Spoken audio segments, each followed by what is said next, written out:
व्यवहार को प्रभावित करती है। इसको प्रभावित करती है, व्यवहार को प्रभावित करती है, बिहेवियर को प्रभावित करती है। कौन सी ऊर्जा? लैंगिक ऊर्जा। यानी लैंगिक ऊर्जा इंसान के व्यवहार को प्रभावित करती है। कैसे समझे? आपने देखा होगा जो मर्दों की जो लैंगिक ऊर्जा होती है वो मर्दाना व्यवहार करती है, औरतों की जो लैंगिक ऊर्जा होती है वो सिर्फ औरतों की तरह के व्यवहार का पता चलता है।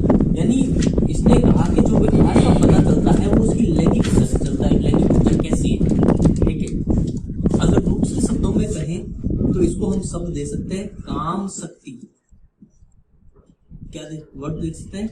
काम शक्ति कह सकते हैं इसको। ठीक है, और इसी काम शक्ति, ये काम शक्ति भी है जो व्यक्तित्व का विकास करती है। व्यक्तित्व, ठीक है, व्यक्तित्व विकास, ये काम शक्ति ही व्यक्तित्व विकास को भी क्या करती है? प्रभावित करती है। व्यक्तित्व का विकास कैसा होना चाहिए, आदमी का व्यक्तित्व कैसा होगा, उसके विकास को प्रभावित करती है। कैसे? एक आदमी, आप देखो आदमी का अगर उसका एकदम रॉक रूप है, ठीक है, तो उसको लैंगिक जो काम शक्ति है उसको वैसा बनाएगी। एक आदमी थोड़ा ढीला ढाला सा रोजाना बोलता है तो उसकी काम शक्ति उसको वैसा बनाएगी। एक औरत को जो अपन कहते हैं कि देखो ये तो औरत जैसे बात करता है, तो उसकी जो काम शक्ति है वो उसको ऐसा बना रही है। ये कौन कहते थे? सिगमंड फ्रॉइड कहते थे कि उसकी लैंगिक ऊर्जा ही आदमी को ज्यादा कठोर, मुलायम, एक तरह से कहते हैं ना कि ये उसका बिहेवियर बहुत ज्यादा कठोर है, ठीक है, उसका बिहेवियर बहुत ज्यादा नरम है, तो वो उसको कौन बनाती है? सिगमंड फ्रॉइड के अनुसार वो उसकी लैंगिक ऊर्जा बनाती है या काम शक्ति बनाती है। और इसी को सिगमंड फ्रॉइड ने नाम दिया लिबिडो। इसी को सिगमंड फ्रॉइड ने नाम दिया लिबिडो। क्या नाम दिया? लिबिडो। और इसी के ऊपर बहुत बार क्वेश्चन आया गया है कि लिबिडो किस थ्योरी से संबंधित है? तो मनोलैंगिक विकास सिद्धांत से संबंधित है। कि लिबिडो किसने प्रतिपादित, ये सब किसने प्रतिपादित किया? तो सिगमंड फ्रॉइड ने प्रतिपादित किया।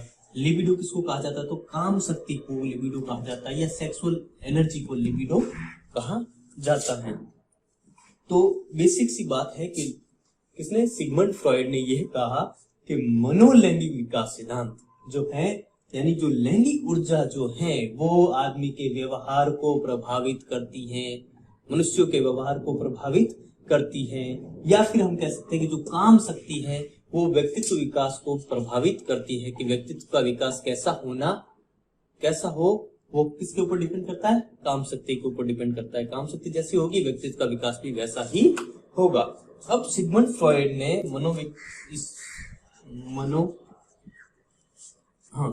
चलो अब चलते हैं आगे। ठीक है, अब मनोलैंगिक विकास सिद्धांत की 5 कुछ अवस्थाएं बताई गई हैं, उनके बारे में हम बात करते हैं।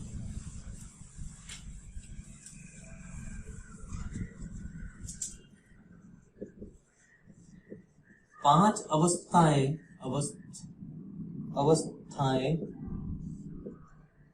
जो है उसमें से सबसे पहली अवस्था अब कहता है कि मनोलैंगिक जो विकास है आदमी का या मनोलैंगिक जो शक्ति है वो कैसे स्टार्ट होती है, आदमी के मुख से स्टार्ट होकर किस तरह से नीचे तक प्रभावित होती है, उसके ऊपर देखो।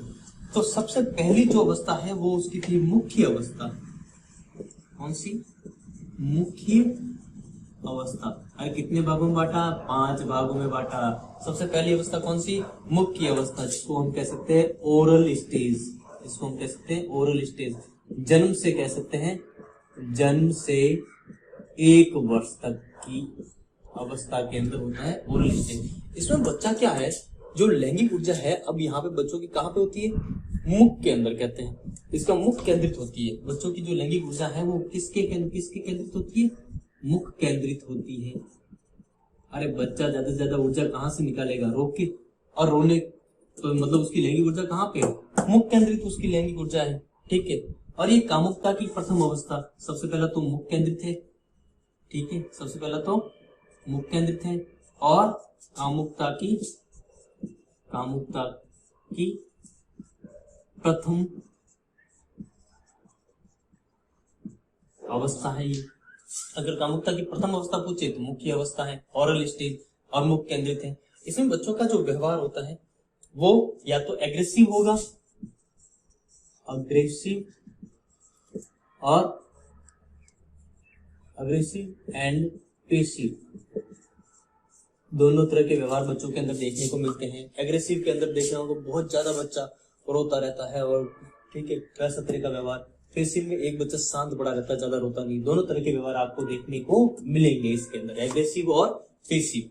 दूसरी जो अवस्था है, पहली अवस्था कौन सी हो गई, मुख्य। अब आती है गुद्दी अवस्था। अरे गुद्दी अवस्था का मतलब तो आप समझते हो ना, गुदा जहां से मल त्यागते हैं, ठीक है। इसको हम और कह सकते हैं अगर एनल स्टेज, ठीक है। बाकी सबको तो पता ही है एनल स्टेज, ठीक है।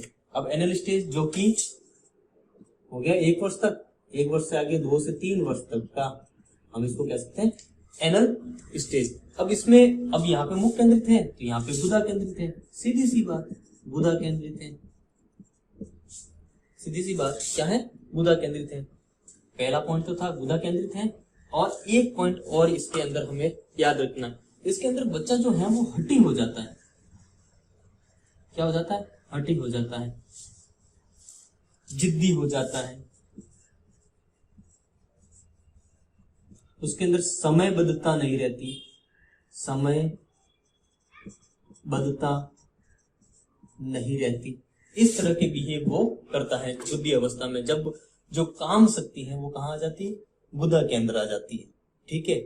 अनियमित रूप से वो जैसे टॉयलेट के लिए पूछता है, अनियमित अवस्था, बिना नियम के वो टॉयलेट के लिए जाता है। तो इस तरह के जो है वो बुद्धि अवस्था के अंदर आते हैं। अब हम बात करते हैं एक स्टेज और, इस स्टेज के बारे में हम कहते हैं लैंगिक अवस्था। कौन सी अवस्था, लैंगिक अवस्था। ये बहुत ही इंपॉर्टेंट अवस्था है, इसके बारे में लैंगिक अवस्था या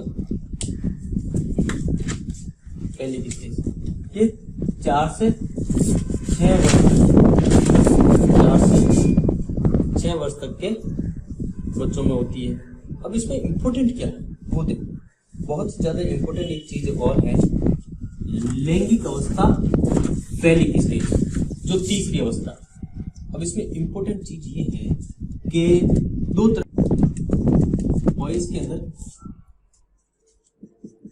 ऑडिपस और गर्ल्स के अंदर होता है, बॉयज के अंदर तो ऑडिपस हो गया, ऑडिपस, और गर्ल्स के अंदर होता है इलेक्ट्रा, गर्ल्स के अंदर हो गया इलेक्ट्रा।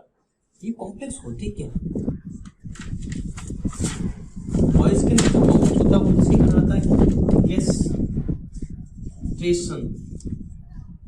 कैस्ट्रेशन एनेक्साइटी।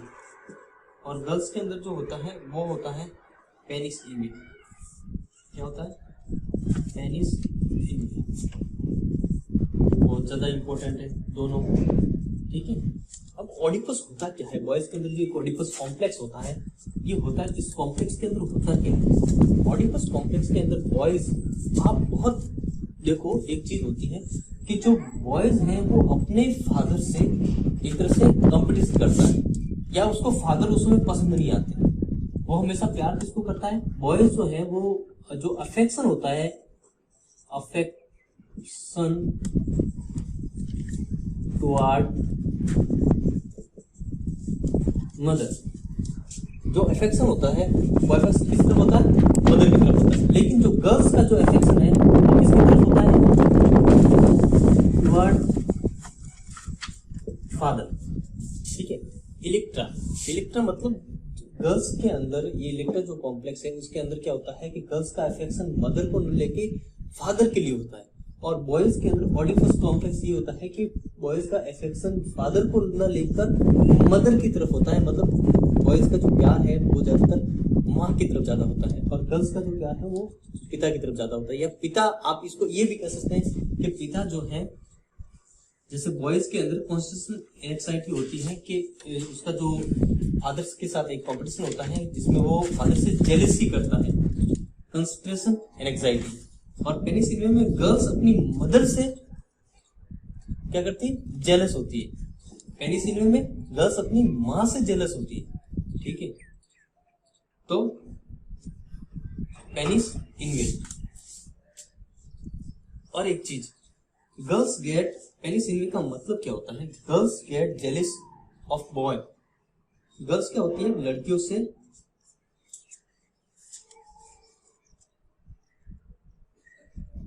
देखो, पेनिस इनवे को अपन सही तरीके से बता देते हैं। पेनिस इनवे क्या होता है? गर्ल्स गेट जेलस, अरे लड़कियां जो हैं ईर्ष्या करती है, jealous of boys that they don't have a penis. अब लड़कियां, पेनिस इनवे का मतलब क्या होता है? लड़कियां जेलस होती हैं किससे? लड़कों से, क्योंकि वे do not have a penis, क्योंकि उनके पास पेनिस नहीं होता है। इसलिए इसको कहते हैं, कंट्रोवर्शियल स्टेटमेंट दिया था फ्रॉइड ने, एक कंट्रोवर्शियल स्टेटमेंट दिया था पेनिस इनवे, जिसमें उन्होंने कहा था कि गर्ल्स जो है वो बॉयज से ईर्ष्या करती है क्योंकि उनके पास क्या नहीं होता? पेनिस नहीं होता। और कॉन्स्टिट्यूशन एनेक्साइटिक, इसके अंदर क्या होता है? इसके अंदर होता है father, that father will construct of child. इसमें होता है चाइल्ड जो है, बच्चा जो है अपने फादर से जेलस होता है, जेलसी। इसमें बच्चा अपने फादर के प्रति जेलस फील करता है।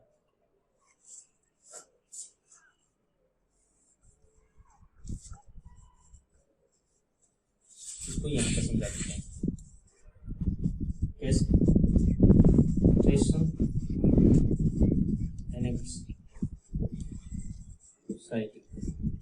इसमें बॉय जो है वो जेलसी ऑफ फादर, यानी फादर के प्रति उसके अंदर क्या होती है? ईर्ष्या होती है, जेलसी होती है। तो बॉयज के अंदर क्या पाया जाता है? ऑडिपस कॉम्प्लेक्स पाया जाता है। और गर्ल्स के अंदर क्या पाया जाता है? इलेक्ट्रा कॉम्प्लेक्स पाया जाता है। ऑडिपस कॉम्प्लेक्स का मतलब बच्चे जो है फादर के प्रति एफेक्शनेट नहीं होते, मदर के प्रति होते हैं। और इलेक्ट्रा में वो जो गर्ल्स होती हैं वो मदर के प्रति एफेक्शनेट ना होकर फादर के प्रति एफेक्शनेट होती हैं, आकर्षक होती हैं। और फादर को भी लड़की की तरफ ज्यादा प्रेम होता है, न बजाय लड़कों के। इस तरह का लैंगिक अवस्था या फॉलिक स्टेज। आगे चलते हैं फोर्थ जो अवस्था है उसके बारे में हम बात करते हैं। चौथी अवस्था जो फ्रॉइड ने बताई, चौथी अवस्था जो फ्रॉइड ने बताई वो थी अव्यक्त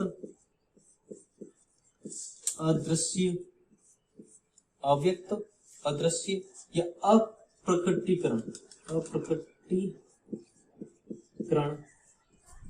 अवस्था, जो कि 7 से 12 के बीच में होती है, जो कि 7 से 12 वर्ष के बीच में होती है। अब इसमें क्या होता है? जो लैंगिक ऊर्जा है, लैंगिक ऊर्जा जो है वो अदृश्य हो जाती है। वो क्या हो जाती है? अदृश्य हो जाती है। अदृश्य क्यों हो जाती है इसमें? क्योंकि इसमें दिखना बंद हो जाती है, क्योंकि वो लैंगिक ऊर्जा सही रूप में ना दिखकर इसमें किस रूप में दिखती है? इस टाइम जो बच्चा है 7 से 12 वर्ष का जो बच्चा है वो लैंगिक ऊर्जा को किस रूप में दिखाता है? वो क्या करेगा? खेल कूद में, शिक्षण कार्य में, इसके अंदर खेल कूद के अंदर, शिक्षण कार्य के अंदर या आर्ट क्राफ्ट के अंदर वो अपनी, इसके अंदर आर्ट क्राफ्ट के अंदर वो अपनी लैंगिक ऊर्जा को दिखाएगा। तो यहाँ पे लैंगिक ऊर्जा जो है वो क्या हो जाती है? अदृश्य हो जाती है। और वो किस रूप में निकल के आती है? खेलकूद में, शिक्षण में और आर्ट और क्राफ्ट में। जो लास्ट बचा है अपना वो है जनन अवस्था। जनन अवस्था, जनन अवस्था के अंदर जेनिटल स्टेज, जेनिटल स्टेज, इसके अंदर जो हमारी काम शक्ति है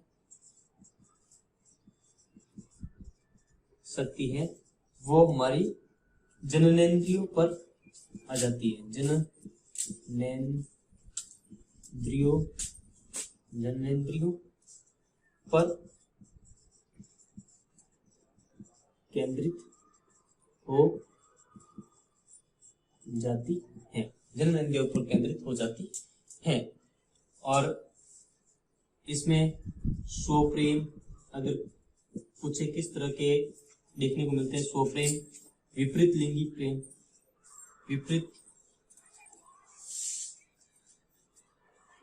विपरीत लिंग एवं संतानोत्पत्ति के लिए, इसमें जो स्वप्रेम, विपरीत लिंगी प्रेम और संतानोत्पत्ति के लिए ये जनन अवस्था होती है, जिसमें लैंगिक ऊर्जा या काम शक्ति जो है वो जननांग पर केंद्रित हो जाती है या उस रूप में दिखती है। और इसकी स्टेज क्या होती है, 12 के बाद। इस तरह से हमारे पास 5 जो है, फ्रॉइड ने 5 अवस्थाओं के बारे में बताया है, जिसमें चौथी अवस्था थी अव्यक्त या अप्रकटीकरण अवस्था, ठीक है, जिसमें लैंगिक ऊर्जा जो है अदृश्य हो जाती है और मुख्य रूप से अदृश्य हो जाती है। इसको किस रूप में देखा जाता है, उसमें खेलकूद, शिक्षण या आर्ट या क्राफ्ट में बच्चों के अंदर देखा जाता है 7 से 12 वर्ष के अंदर। लेकिन जो 5वीं अवस्था है वो जनन अवस्था यानी जेनिटल स्टेज के अंदर हमें काम शक्ति जो है वो जननेंद्रियों के अंदर आ जाती है। आपको इसको इस तरह से देखते हैं कि 12 वर्ष के बाद में बच्चों के अंदर एक चीज देखने को मिलती है कि बॉयज की आवाज का भारी होना, गर्ल्स की आवाज का पतले होना और उनके पीरियड वगैरह आना, ये सारे किसके अंदर, जनन अवस्था के अंदर, यानी उस समय वो परिपक्व होना शुरू हो जाते हैं। तो ये थी जनन अवस्था। इस तरह से ये थे फ्रॉइड के 5 अवस्थाएं, ठीक है।